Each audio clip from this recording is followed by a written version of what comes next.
welcome to Design Hat Podcast. Today we have a very special guest, Max. He's the founder of the Favorite Design, and welcome, Max. And I think this podcast is going to be a very special one because I have been following you for a while, and like I love the content that you do and the stuff. So I think the audience will also love. And yeah, so let's get started. Uh, so Uh, yeah, so basically I want to I was start. going to say Yeah, yeah. I was going to say thank you for inviting me. It's very nice. The community you've built on Discord is really cool, and it's just very nice to be here. Thanks, man. So, I just want to get started with a little bit of introduction. I know that you started as a little bit of design and like you grew. So, I just wanted to know how that design factor and the design chapter in your life came in, like, and how was your experience in that whole journey? So actually, I was when I was a little kid, I was like very creative. I was always like drawing a lot and stuff like this. I was building like paper guns, and like it was very accurate to the actual weapon.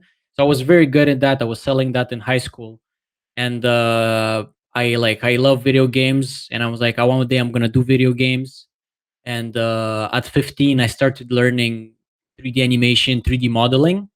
So I basically for a couple of years I was just like obsessed with 3ds Max. I have like a pretty good portfolio of like 3D creations. And then when I was I think 18, I got this advertising of Tai Lopez, and he was basically saying that look, there is drop shipping, there's this, and there's this, or there's I'm like, okay, I'm gonna choose drop shipping. I chose drop shipping, and I'm like, okay, so I have to create a website, and I have to make Google ads, and I have to make Facebook ads. So it was a huge process, but out of the whole process, I liked creating the website, and I'm like, huh, I should maybe create more websites, but I should create websites for other people, for companies.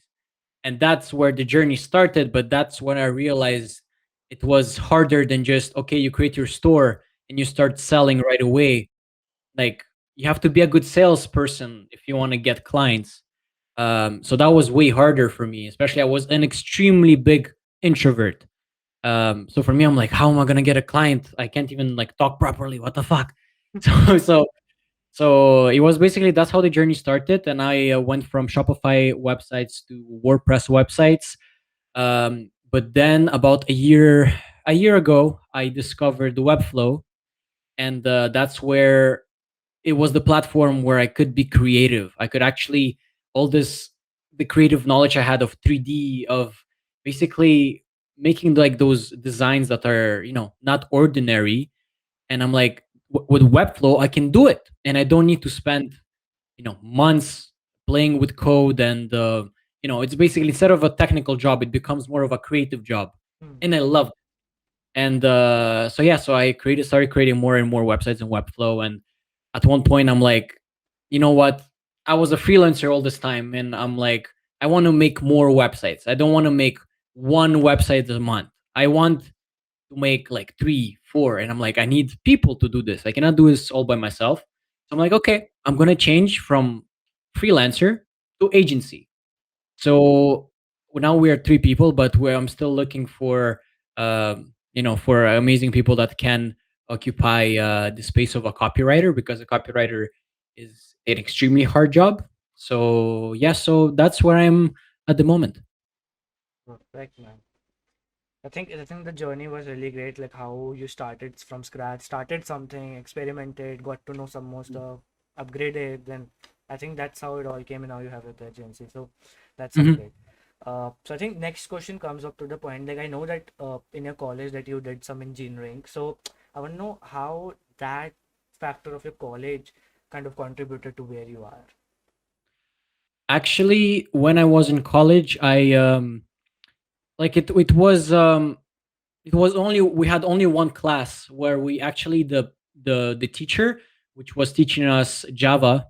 And he was basically the programming language, and he was saying, not he was saying, but he was a game developer at EA, and he was also working at another one. So he had a very good game development journey. So with him, instead of making just like boring mathematical like programs, which like I hated, because I like 3D, I like creative stuff. he was like, "No, we're gonna do games," and I'm like, "Yes!" And we learned games with how to do games with this guy, and we learned how to do them from scratch, obviously, without using Unity, from just code. And it was hard, but it was fun. That was how I discovered also that okay, so like Unity and Unreal Engine, 3ds Max, all of those programs, there's people behind them programming all of that.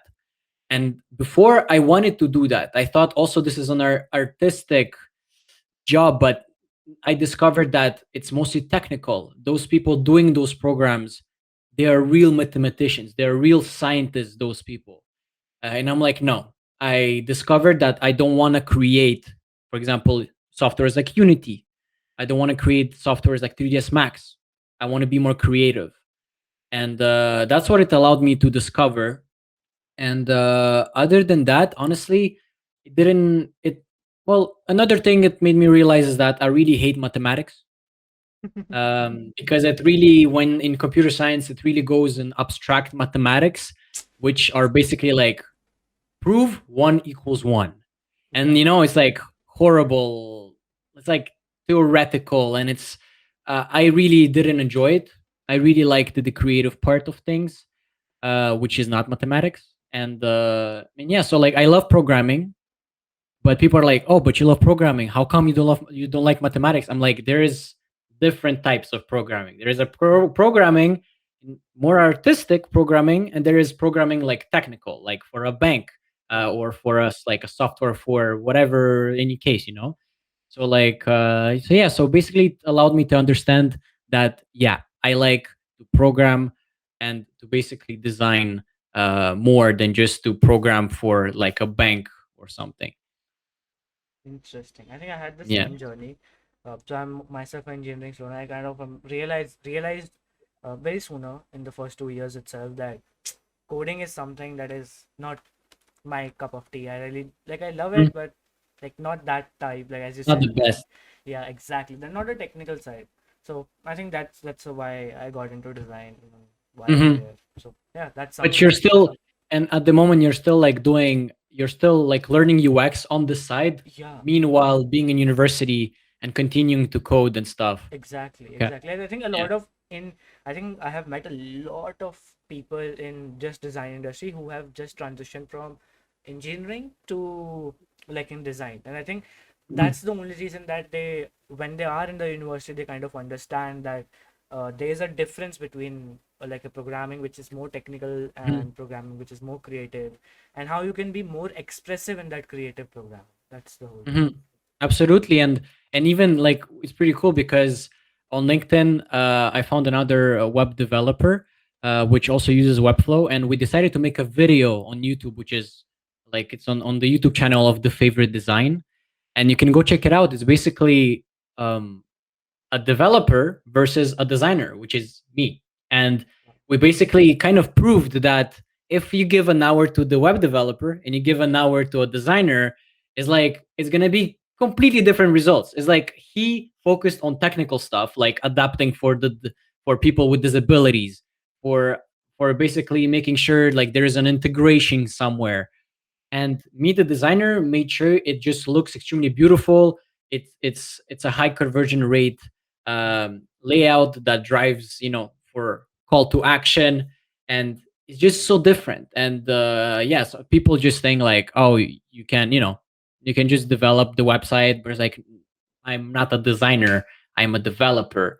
Or sometimes it's the opposite way, and it's interesting to notice that it's actually a thing, that it's completely different professions. Exactly. I think a lot of people are now getting to know that. And Mhm, well, I think it was in the starting only like a lot of big companies only used to have like different roles of designers and mhm. developers. At a Yeah, very like I think 10, 20 years ago, there were only big companies who had that difference. But yeah. nowadays, even startups are having that difference because they know the Mhm, importance of a designer. As you said, the yeah. designer can only Yes. make your website more, I think, more sellable or more Mhm, having more conversion rate. And I think that's important. yeah, Okay. exactly. I think towards the next question, I really want to ask about like how did you get your first design job and what was it? My first design job, again, I was desperate. I didn't know how to find a client, And luckily, it was just in my network. I think at that time it was um, my mom's colleague. He knew a guy who basically owned vaping shops in Montreal, where I live, in the city where I live, and he owned like 5 stores, like vaping stores. But at the time, I'm like I'm extremely healthy. I'm extremely healthy person. I don't support necessarily vaping and stuff like this, but I'm like, it's gonna be my first client. I should, I should say yes. And I basically went to their office, I was extremely stressed. I was like, I didn't know what to say, and I had to prove that I know I know my shit. So I just went to their office, and I just show them like, look, you are actually, you don't have it figured out. Like, you don't have a Google My Business, you don't have a this, your website is like, there is no call to action, whatever. And they were like, okay, sure, let's redo our website, and let's continue from there. And I also did the SEO for them, because when you start, you can't really stay that specific, because like, people tell you, yeah, you have to have your specific thing that you do. Maybe you do WordPress to Webflow migrations, do only this. But when you start out, like, even though you know that that's what you have to do, you're not going to do it. You're going to always accept something else, even though you don't know how to do it, like SEO. You know how to do it, you're going to accept it, and you're going to figure it out. And that's pretty much what I did. I figured out how to do SEO just with this client, and it went extremely well. They're all of their 5 stores, they got a boost of traffic, and it was very nice. Again, the management was interesting. It's not what I expected. It was a fun ride. But then after a few years, because of COVID, unfortunately, a lot of the stores had to close. And then, yeah, but I kept that client for a while. But obviously, just after 3 months of having that client, I managed to go like even further in the network of that client, and he referred me to more and more people. That's how I started. That's interesting. I think that's everyone how they should start. They should kind of they should kind of explore the job that they have got, and like Mhm, be the best, like make the best out of it, and then eventually everything comes along. That's mhm. the whole thing. I think the next question I want to ask about, like, that you have done a bit into freelancing and a bit into job as well, right? So I want to ask, So yeah, I go ahead. haven't been, yeah, I haven't been at like a job. Mhm. I've been always considered as a freelancer. Because the reason why I wasn't as a job, because I didn't have any certification in design. And at that time, at 18 years old, I was like, who's gonna hire me? Everyone like asks for, like, I want a diploma, blah blah blah. But then I'm like, okay, I'm gonna be a freelancer, and the way I'm gonna get a job is by literally showcasing my portfolio. And honestly, these days, a portfolio works way better than a Yeah. stupid certificate. And the thing is, like, yeah, like, big companies sometimes they ask for it, but less and less. Honestly, in my experience, I'm working with a company. It's a 3D animation company, and they work in Quebec, in the city of Quebec. And they didn't even bother, nothing, saying nothing, like, oh, do you have diploma? Nothing. They just saw the portfolio. They're like, you're good. And then they ask questions, how can we improve, for example, this. And I basically was like, okay, so in 2 days I'm gonna redo a meeting, and I'm gonna tell you what I think is wrong, what we can improve. And basically, in after those 2 days, I basically said, so look, we can improve this doesn't work, we can improve this can be better. And he's like, you know what? Um, Other people that analyze my website, like people I paid to analyze my website, they said the same thing. And it looks like you know your stuff. So I prefer you to do the redesign of our website. So like sometimes it's extremely simple, with the way you find clients. Like it's really your portfolio that is driving pretty much your success at the moment. Mm. I think that's the whole process, because how you sell yourself as a freelancer, how you sell your work, and how you Mhm. pitch your work to the client. That's also very important in this whole Mhm. freelance journey. Uh, I think now I really want to go into the present because I know it's all connected to where you are, the favorite design. I want to know, Mhm. just for the audience, what is it, what you do, and how really it got started. That's the whole thing. So when I tried to transition from freelancer to agency, I really wanted like to have a certain personality behind the favorite design. I just saw a lot of videos from Chris Do, the future, Mm-hmm. and he always says like you can't just be a company that just have a ton of services, and like what's the point? You're just, like those websites where you go on the website and they have services. You click on the services and they say web development, web design, video animation, like 3D animation, video production, motion design. Like they do everything, everything, Mm-hmm. everything in the world they can do.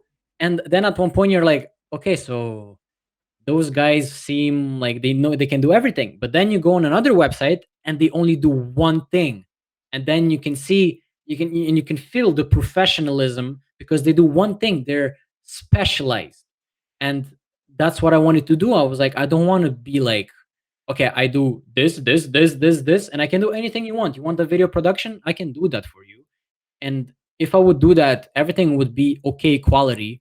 But I'm like, I want great quality, especially that I would need to hire people to make those web designs and web development.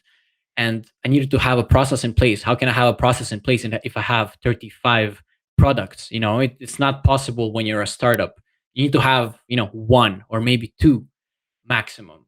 And so I really planned out to basically just offer Webflow websites for tech companies. Reason why tech companies is that with all the companies I worked with, marketing companies, coaches, 3D animation, I really like tech companies the most. And I put 3D animation in tech companies in that category. And the reason why tech companies are so fun to work with, it's because they always have a creative solution to a problem, which is so hard to explain to normal people. And people that are not nerds, that are not tech people, they don't understand a lot of the terms you're using. They don't understand your language. They don't understand the purpose of your product. But if you're able to explain them with the language that those users are using, what's the benefits of the product, what can you even what can you get out of this product? If you're able to do that, then your conversion rate is going to go extremely high. And that's what I like to do. So I like to discuss with those companies and ask them a lot of questions, and just to make sure it's as clear as possible. And this is something I really love to do, and I love like having this discussion. It's just fun. I think it's just like they discover more about their product, I discover more about their product, and then I'm like, okay, so look, now we're going to structure it this way, and we're going to make a website that basically doesn't overwhelm the user with a ton of information. We give them what only they need to hear so that they want to contact you. That's it. So I wanted my company to focus on clarity, clarity, clarity, clarity. So I wanted to design websites that were extremely clear, simple in terms of the way they talk with the user, and then I wanted to add a little bit of my personal spark, which is 3D animation.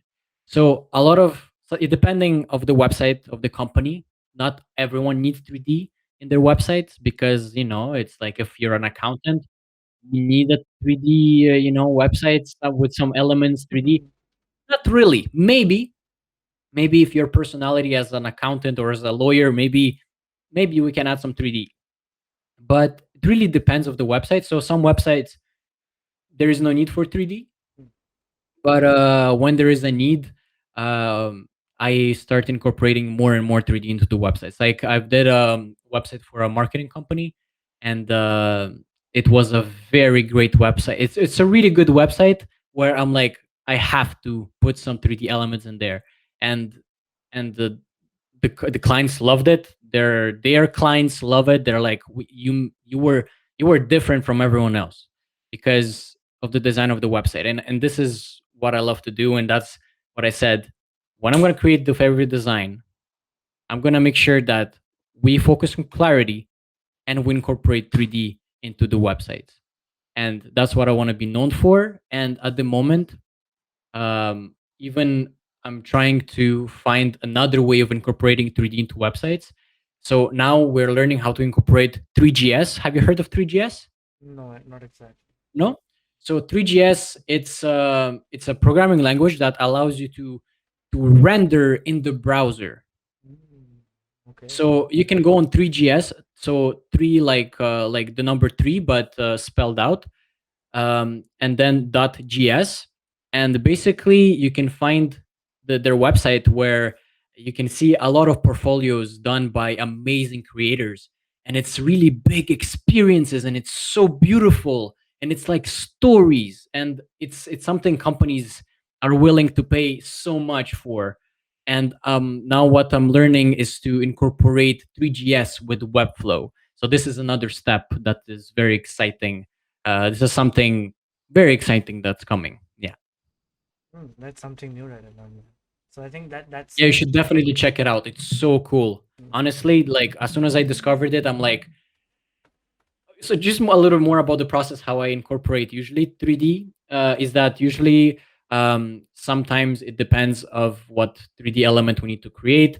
But most of the time I work with my colleague to he makes the 3D. He is even more professional with that, and he creates the 3D, and then the 3D animation we take it, we export it into Adobe After Effects, mm, which then we convert into a JSON file, and mm, that JSON file we put it on the website, and then it's a 3D element that is able to be animated on scroll when you scroll, or you can basically do whatever you want with it. However, there is limitations. If you put a lot of JSON files on your website is going to take 30 seconds to load. So there is a lot of problems. With 3GS, however, you don't have those problems. You could if it's not optimized, but if you optimize properly, you will not have performance issues. So this is something very interesting to check out, and I really suggest you to check it out. It's amazing. that's something great. I think if I get some link, I will just drop down in the description as well for this podcast. Oh yeah, definitely. Perfect. I think I just want to ask a little more towards your journey. Like you are a designpreneur, what we call it nowadays. So I want to ask, how do you think it's like why did you choose this? Not a job, not a proper 9 to 5 job. Like it's more stable, I know. Mhm. So why did you choose this? Why did you choose the path of a designpreneur?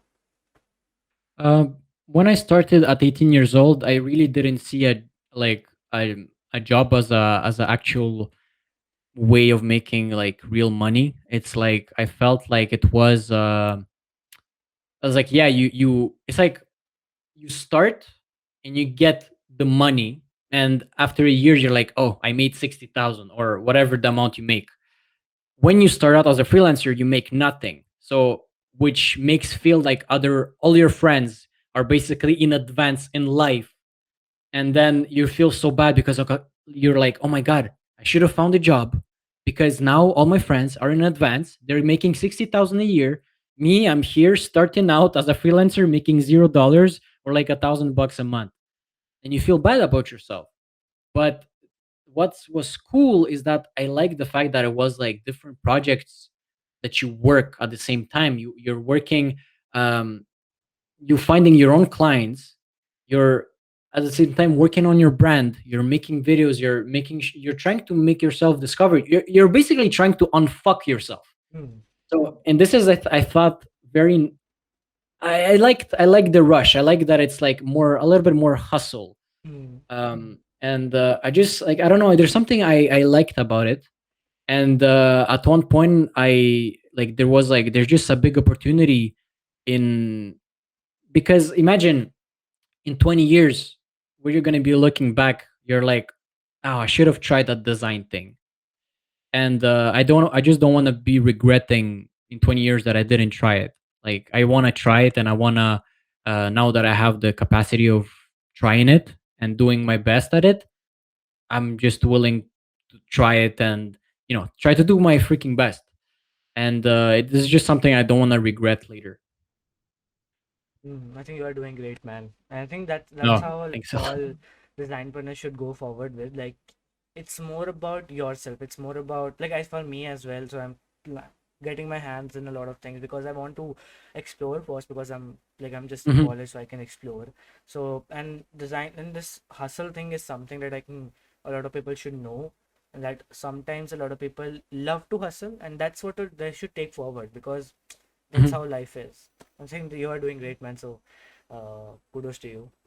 uh Yeah, and it's like imagine so many things you'll learn in the journey when you are exactly. freelancing and when you launch your own company compared to a journey where you found a job, and some people don't even like their first job because they like it's not even they find out, like for example, like you found out that, like, you know what, I'm not that technical, I like designing. Mm, And some people, they quit university and they go to another major, right? But it's just so expensive at the end of the day.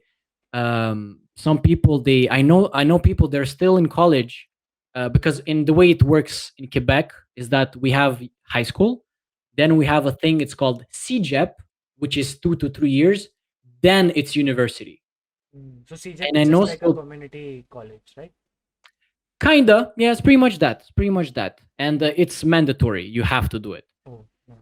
And yeah, and I still don't know people, they're still stuck in there because they changed 5 times their programs and they can't find what they want.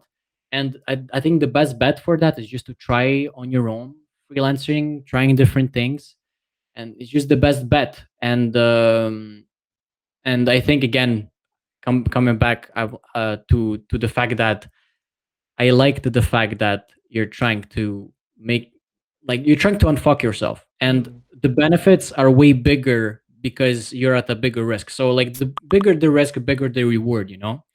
And I just, anyways, I'm like, if I can't find I can find, I can't, but let's say I can't succeed at the moment.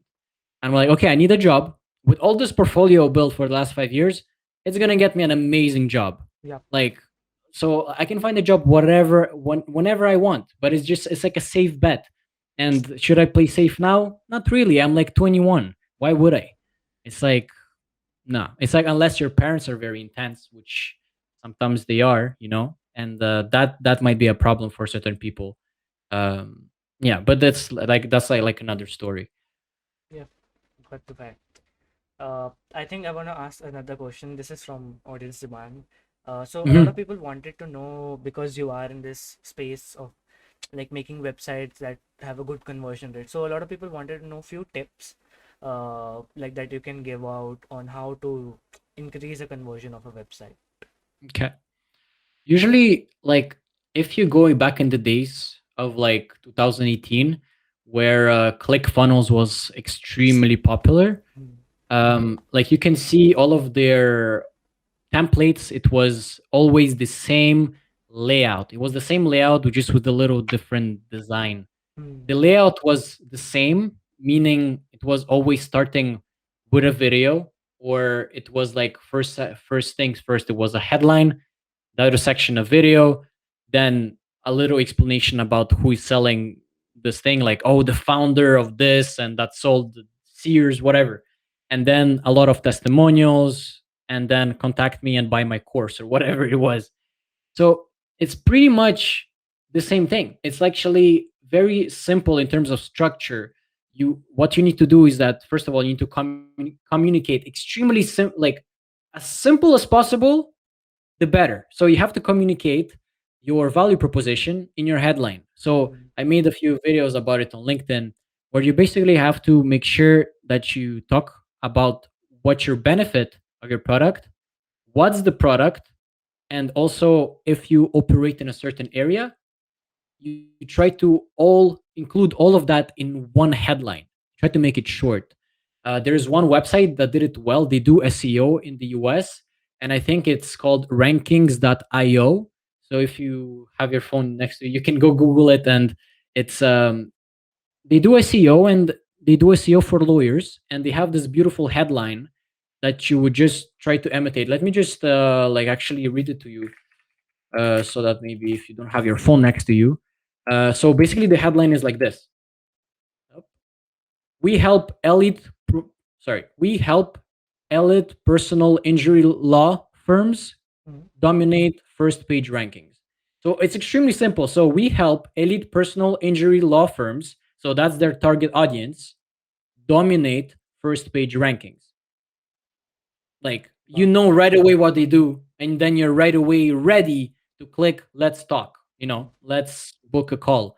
That's what you want to try to do. That's your first section. Second section, best thing ever, you make a video explaining your product. That's the best thing you can do.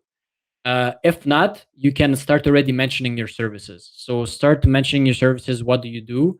And you want, of course, a little short description of your services that will then redirect the person to the service page.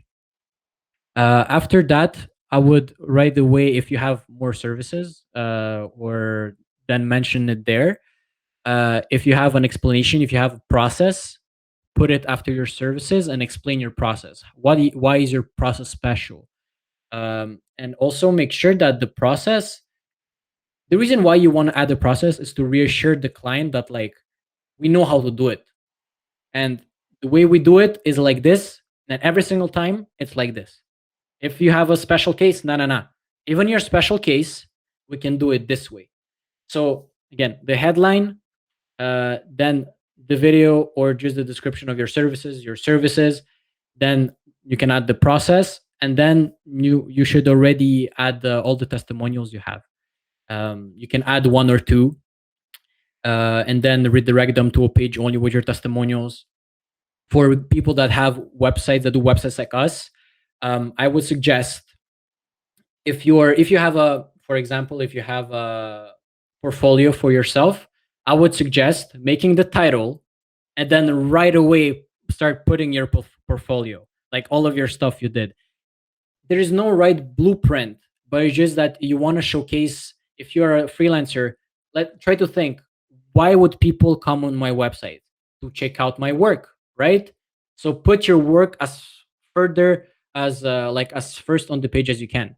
So for example, if you are a lawyer, like those guys, for example, you just want the results, you want people coming through the door. Those guys, they put an amazing headline, they put just the benchmarks they're able to bring to you. So we're able to increase 400% this, 300% this, then a video. By the time people scroll to the second section, they're sold. So you just have to make sure that it's able to adapt to what you need. So again, freelancer, display your work first thing first. Um, and just make sure you have the same structure, well, not the same, because again, you can vary it, and you don't want to have always the same thing because it becomes boring. But yeah, so it's headline, talk about your services, um, talk about your process, testimonials, and again, try to include call to actions in there. So maybe at every single section, you should have one call to action. But again, it depends, because sometimes too many call to actions can be too much, and it can be at like too spammy. But that's pretty much the layout you would have of your page. But yeah, but again, it can be very different, and that's why designers, we're able to basically decide, okay, do we need a call to action here? This is something developers don't do. They develop, they don't think about it. They have to make sure they assemble all of this and it works. Designers have to make sure to think, how is the user going to browse the page? Where is he going to be looking? So again, this is something, this is very flexible. A layout is always flexible. You can play around with it in a way that it breaks the rules. Interesting. I think this is all, a lot of people will get a lot of help out of this. So there are Mhm. two left questions that I want to ask. So first Sure. is Good. something which is like beyond design. I just want to ask, like, Mhm. I know that everyone knows now that you have the favorite design, you did a lot of stuff, but I want to ask, who are you outside design? Like, what do you do beside design? What I do outside design, I do a lot of content creation.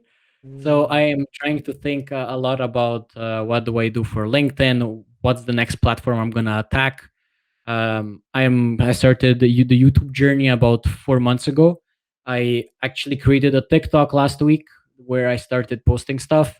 So it's really, I'm thinking about content. How can I create fun content and content that is fun for me to do. um and also at one point I like, it was a few months ago where I had to also think about, okay, I cannot create the content by myself, I need help. So I had to hire a video editor. So it was, I'm trying to expand and think of how can I, all the budget, all the money I make from clients, how can I play around with it to make sure I'm more productive. I'm always thinking about it, always. I sleep, I think about it. And other than that, like, just to get my head out of it, I just do a lot of sports sometimes. It's the best, sometimes it's the best thing I can do to just kind of forget a little bit of the, sometimes I would say, the stress, or the, sometimes like the intensity of work. But yeah, sports help a lot. I do a lot of boxing, tennis. Yeah. Sounds interesting, man. I think we usually ask this because a person is not just about its profession, it's more about Hmm. who is, right? Hmm. So Absolutely. the journey is all over. Absolutely. And one more thing, I always learn. I always Yeah. learn. I always read. I listen to books. I listen to books on Audible a lot of podcasts. I, for example, now uh, I'm learning more about the 3GS. Hmm. There is always constant learning. I'm trying to always learn something, and I try to not overlearn. And you're like, Yeah. what the fuck? How can you overlearn?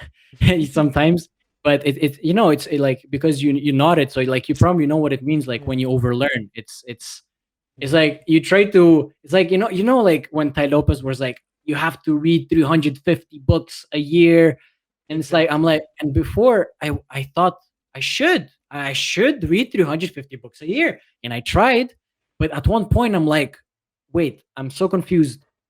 Which book is it from? Exactly. What did I understand? Why did I'm mixing up stuff. I'm like, wait, what? I'm like, what's happening? So I had to come down, because you don't have enough time to process all this information. You have to learn about it, and then you have to try to execute it. Then it kind of stays with you, right? Exactly. And same thing with, for example, 3GS. I would imagine if I would learn, and then I would be like, okay, good. And then I go right away to another lesson for another programming language. Like, it would never work. So I'm trying to stay, like, keep it to one book a month, one class a month. Try to still not over exaggerate with learning. But that's pretty much what I do. Yeah, that's pretty much it. I think that's interesting. The last question I really want to ask. So this is just a general one. What? So from your whole journey, you have been through a lot. So I want to ask, what would be a one piece of advice that you can give out to the audience who will be listening or watching wherever, that they can take away from the whole podcast? Um. Okay, this one is tough. Yeah. Okay, I should have prepared for this one way better. Um, but one thing I'm experiencing right now is like, for example, during the COVID, like last month and the month before, that was the time where the rules got relaxed. So the government was like, okay, we some rules are gonna go, and this way you at least could see your friends, you could at least start going to the bar, some people started going to the clubs. And at that time, the business was dead. No one no one wanted to work. It was like, if I don't know, like, some everyone just like died off. On LinkedIn, people responded 1 month later. And I just thought, like, oh my god, this is I at that time I didn't know it was because of that release of rules. I thought it was actually something is wrong with me, something is wrong with the company. Maybe I said something wrong in my video. I just got so scared. I'm like, why am I not getting the same amount of leads as usual? Hmm. I got so scared. But then I talked with another freelancer, and I'm like, "Is it the same for you?" She's like, "Yes." And she's way more experienced. She's been in the business for way longer. She has even more clients, and she was like, "Yes, same thing." I'm like, "Okay, so I'm not alone." So I got reassured. And at those points, like, you really want to quit, and all those friends that are now working and that are making 60,000, 70,000 a year, you're actually making like you're talking to yourself and you're saying, "Oh my god, they're actually right." Like, look, what happens? It's if it's the same month like this where I get like one lead. What if this happens for like for the next 3 months? What am I gonna do? How am I gonna survive? And it's like even though if it's not true, you know that it's just for 1 month, but because like it's just fucking with your mind mm, and you're just starting believing all that bullshit that you're inventing. And it's like YouTubers, for example, YouTubers that have 1 million subscribers. I've heard them talk that their biggest fear is that one day they wake up and no one watches their video. mm, It's the same fear. It's like the fear of like yeah, I've built already something and and like your head is just thinking mm, I'm gonna just lose everything. mm, And this fear comes up a lot. And I just you just have to push yourself, like always a little push yourself. And or sometimes you think like this is done. There is no point for me. I just know already how to do websites. What's next? Try to learn something else. Like always try to advance a little bit. And you always find up like those opportunities. They come out of nowhere. There's no explanations from where they come from, but they just come out of nowhere. Like just be patient and wait for them. Or not like wait, like like on the chair, wait for them. Like try to actually do a lot of effort to try to find those opportunities. If you are just starting out, call your friends. Say maybe, do you know a restaurant I can do a website for? Can I talk with someone? Just do as much effort as you can. And just try not to quit. Try not to quit, because always there is an opportunity coming. And it's just saving your life, at the last second. So yeah, that. So don't quit, no matter how hard it gets. But if you discover that, for example, oh, you know what, actually I stop I start to like less and less what I do. You have to then figure out if it maybe you actually don't like it anymore. Then don't be scared to quit. It depends. At that point, it's like maybe it becomes more of a self-awareness. At that point, is like maybe you actually don't like to do it. Maybe you discovered with university that I'm not technical. And imagine if you had already a business where you are doing programming for clients, and then you discover, okay, I'm not technical. Then it's harder to quit. But you have to figure this out like as soon as you can. um and you're always going to figure out stuff like this. You're always going to be like, oh, you know what, maybe all this time when I was so good in math, maybe I'm not. Like maybe I'm just forcing myself. And yeah, so just try not to quit. these are interesting, man. I think so we are almost at the end of the podcast, but I really want to say that like I personally got a lot of things from this podcast, and whosoever would be listening or watching would get a lot of things. So yeah, I think that's come to the thank you note. Thanks Max for coming in. No, it's a pleasure. Yeah, and thanks for everyone for watching and listening this till the end if you are over here. And also, I will link down Mac's socials in the description box below. You guys can reach out to him. Nice guy. He knows a lot of stuff. So definitely. And thank you so much. See you in the next.